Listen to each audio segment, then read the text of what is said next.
Bitcoin itself has no intrinsic value. It's used heavily by sex traffickers, money launderers, ransomware. So I just don't feel great about Bitcoin. I applaud your ability to want to buy or sell it. Just like I think you have the right to smoke, but I don't think you should smoke. So JPMorgan has done what was previously the unthinkable by entering the blockchain sector yesterday.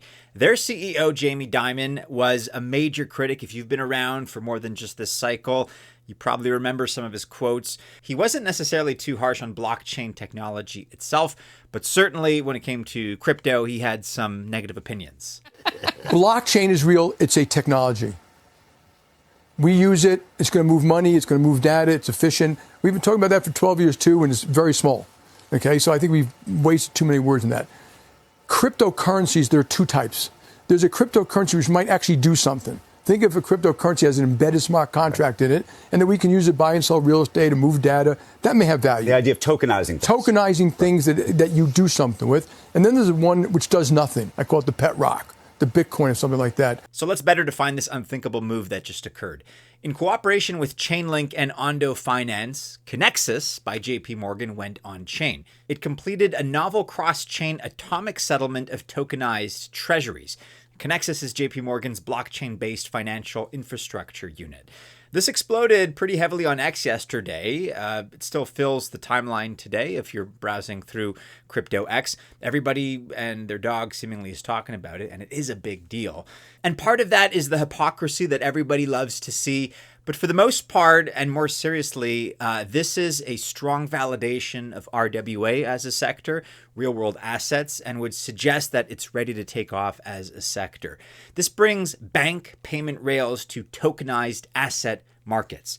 We're going to take a closer look at what this all means for these two altcoins that are implicated. Very, very positive for them and their tokens. Two of our favorites, of course, Link and Ondo.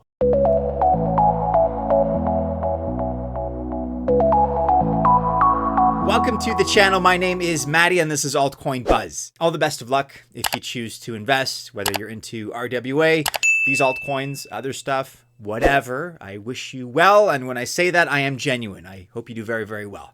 But I'm not a financial or investment advisor. Do remember that. And also keep in mind that by extension, this video is not official financial or investment advice. So let's first start by talking about Chainlink and the implications that this deal has for the Link token, LINK.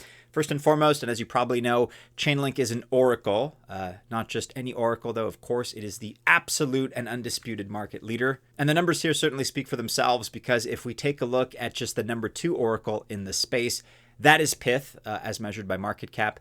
That's nearly 10 times smaller than Chainlink. So it's a big gap. It's a major discrepancy. Chainlink is far away the leader in the crypto oracle space. And here's Sergey Nazarov explaining why oracles are a big deal. We've talked about this many times. They are absolutely essential for blockchain. And that's for a simple reason. A blockchain cannot communicate with the outside or the real world. And that's where oracles come in to help out. They find real world data, they verify the data and pass it on to the blockchain. And look, maybe that sounds mundane, but if you think about data, that really can be anything. It can be weather reports, it can be sports data for gambling purposes or not, prices for financial markets like stocks, crypto, and any other data you can imagine. Really, the possibilities are kind of endless. Chainlink has the biggest adoption in this sector, bar none. What we're looking at here is an image of their ecosystem, which is absolutely massive and just keeps growing. As of April of this year, there were 2,367 projects listed that use Chainlink. However, if we look at the price of Link, L-I-N-K, it doesn't reflect that. We're currently sitting at $16.33, somehow down 4% on the day at a $10.7 billion market cap. For context, Link's all-time high was $52.70. That was already 4 years ago. It is up 30 or so percent over the last 30 days, so that's good. But in a lot of ways, this is the unsung hero because, as many people argue, it's not a sexy project. It's not sensational. It's kind of the polar opposite of a meme coin, even though it's doing so much of the important but non-sexy work behind the scenes. And therefore, the argument becomes that it hasn't yet really seen its day in the sun. It hasn't been priced in as far as the price of Link.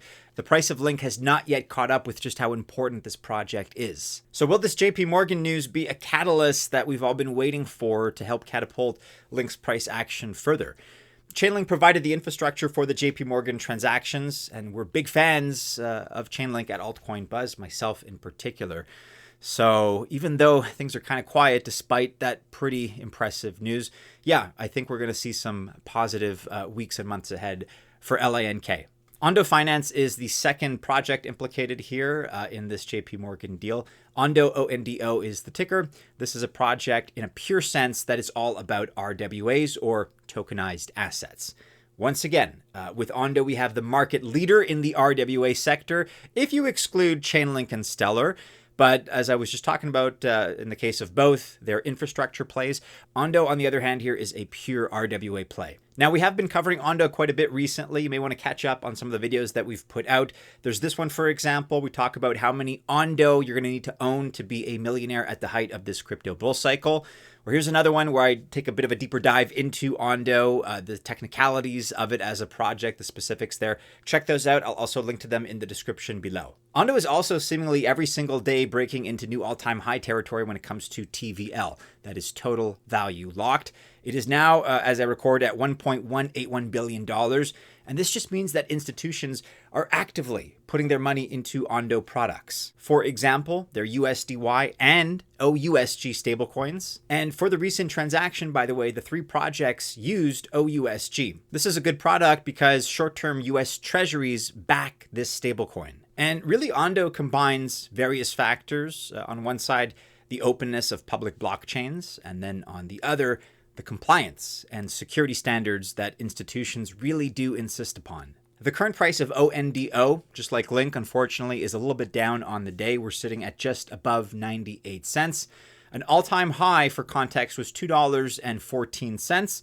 With all the recent momentum that we're seeing, especially, by the way, the analysts and the projections, the extrapolations, what they're saying as far as where RWA as an industry is going to get, I would not be surprised if we blast beyond that $2.14 all-time high with this project, which again is the leader in the crypto RWA space. Now let's talk about Chainlink and Ondo working together. They are both respective leaders in their sectors, and Chainlink is also a big provider of RWA infrastructure. As we've talked about, it's even listed on CoinGecko as the leader in the RWA lists, but that's more of a semantic thing, I suppose. Chainlink has two important features that I want to cover here. First of all, there's CRE. This is their Chainlink runtime environment. That is a secure off-chain computing environment, and it coordinates activities across blockchains and existing systems. Chainlink used CRE for this major transaction. And then, of course, there's also CCIP. This is their cross-chain interoperability platform. And this connects various chains and allows for token or message transfers. Ondo Finance used its testnet for this cross-chain atomic DVP settlement of OUSG. And Connexus has a permission chain. Ondo's chain, by contrast, is part public and part permissioned. The permission part is to accommodate compliance.